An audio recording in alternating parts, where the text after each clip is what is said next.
Hello dear students, welcome to this class of MA final paper 4th, that is Indian writing in English. And dear students, today we'll talk about the second part, the literary history, a brief literary history of Indian writing in English. And we had already discussed in the previous video uh, the starting point, then the makers of Indian writing in English, and we had also discussed writers like R.K. Narayan and his works, and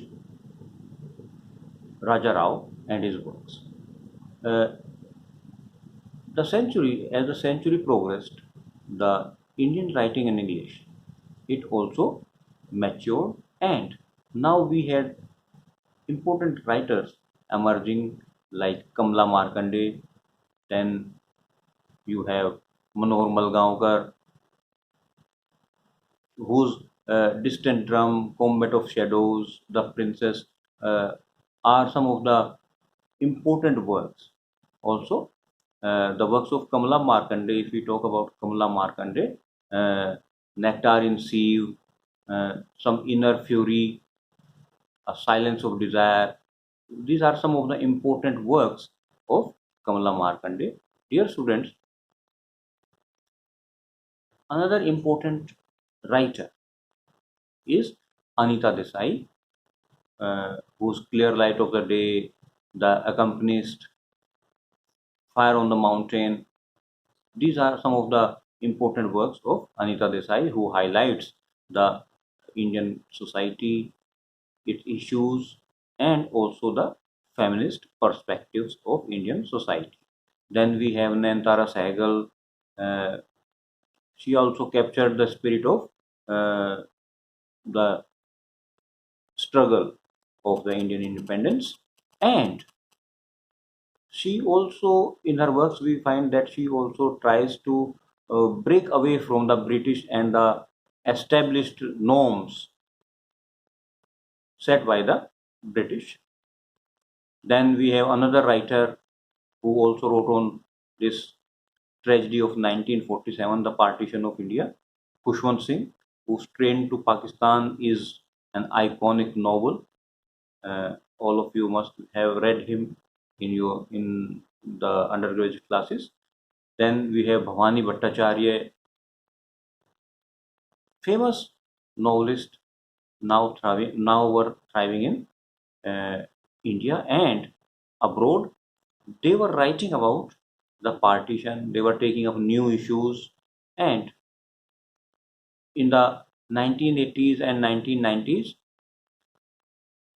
our country, that is India, it emerged on the global scenario as a major uh, literary writer in English. That is, most of the writers, they were writing very accomplished works in English. Now, Salman Rushdie, you all might be knowing Salman Rushdie, the Booker Prize winner for Midnight's Children. He had become you can say, rage around the world with his writings, and when he also won the Booker Prize. The Booker Prize he has won twice. Other Indian English novelists includes V.S. Naipaul, Shobha De, G.V. Desai. Then we have Arun Joshi. Then we have Shashi Tharoor, whose the great Indian novel was received widely. Then we have Amitav Ghosh, whose Circle of Reason and Shadow Lines are very important writings for the present day. Then we have Vikram Seth, who wrote a novel in verse, and of course, the novel The Suitable Boy is very famous. Then we have Upmanyu Chatterjee and his novel English August, often prescribed in some of the universities for PG. These are some of the novelists who made their mark in the literary writing in English in India and abroad. These writers, they all represented the Indian ethos, Indian culture, and the problems, social, and the problem of identity also. Then we have Arundhati Roy, who's the god of small thing, won her the Nobel Prize in 1997. She became an international figure with this writer, the God of Small Things, of course, highlighting the plight of the downtrodden. Then we have Rohinton Mistry, Firdos Kanga, Kiran Desai also won this Booker Prize. Now we have uh, another important writer, Jhumpa Lahiri, a writer based in the foreign land and also writing in English and writing about the Indian culture, Indian ethos, and Jhumpa Lahiri's interpreter of melodies is a renowned work. Then, if we move on, we have R.K. Lakshman's The Tunnel of Time. Then we have Professor Vipin Chandra, who's in after independence. Sunil Khilnani's The Idea of India. Then we have J.N. Dixit's 50 years of India's foreign policy, so on and so on. So people started writing in bulk in English. So this foreign language, it was tamed and it was made Indian, and now all the writers, they are writing in English, and a bulk of writings by these writers, they represent India around the globe, around the world, and of course, these writings, they are not merely writing for popular pulp fiction, but these are writings of great literary pursuit. In the mid 20th century, Indian literature in English, it witnessed the emergence of poets also. So, until now, we were discussing the novelists, but on the scene emerged poets like Nizam Ezekiel, who's the Knight of Scorpion, the Unfurnished Man. Then we have A.K. Ramanujan, The Striders, Relations, Second Sight, a very famous poet, A.K. Ramanujan. And we have Dom Morris, K.K. and Daruwala, G.V. Patel. So these are some of the important poets who emerged on the front of poetry writing in English. These writers, they also, like the novelist, they also focused and presented their ideas on Indian society, the Indian way of life, the Indian culture, and the traditions of India, like those of Sarojini Naidu. These authors, they also made use of, they also introduced some of the Indian phrases alongside English words, and they have tried to produce a blend of Indian and the Western cultures. So it is very important that these writers who are writing in English, they also, we can say, send a message to the world that it is not only the British English that will be followed, but each country can have its own phrases and new coinages, new phrases that can express the idea.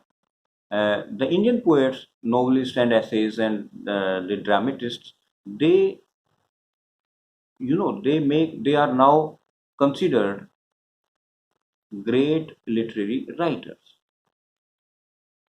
And in the years which are now being considered as a writing corpus introduced in India, it is so rich now that Indian authors are often to be found on the bestseller list. So look at the progress of Indian writing in English. It began with the pre-colonized era, and now after independence, it has bloomed into uh, a huge corpus, and the amount of writing that is coming to the world is marvelous and very encouraging. The Indian writers, those who are writing in English, the important thing that has emerged in recent times is the translated works. That is, the regional writers, the original writings, they were written in the original language. Say, for example, Tamil, Telugu, Hindi, or Urdu, Malayalam. But now they are being translated by the writers themselves, and they are received as a welcome gift by the reader. For example, now Premchand is being translated into English, then uh, ONV Kurup, his works are being translated into English by some of the eminent writers. So the thing is that Indian writing in English, it has now blossomed into a great literary corpus, and it is very well received in India and abroad. So dear students, this is how we have achieved at the end of this Indian writing in English, and I have also mentioned some of the important writers of reputation who are being taught in various universities in various classes, and how Indian writing in English, it completed a full circle, and now it has blossomed into a vast literary corpus. Thank you very much. We'll continue with another video on Indian writing in English, and then we'll take up different writers. Thank you very much.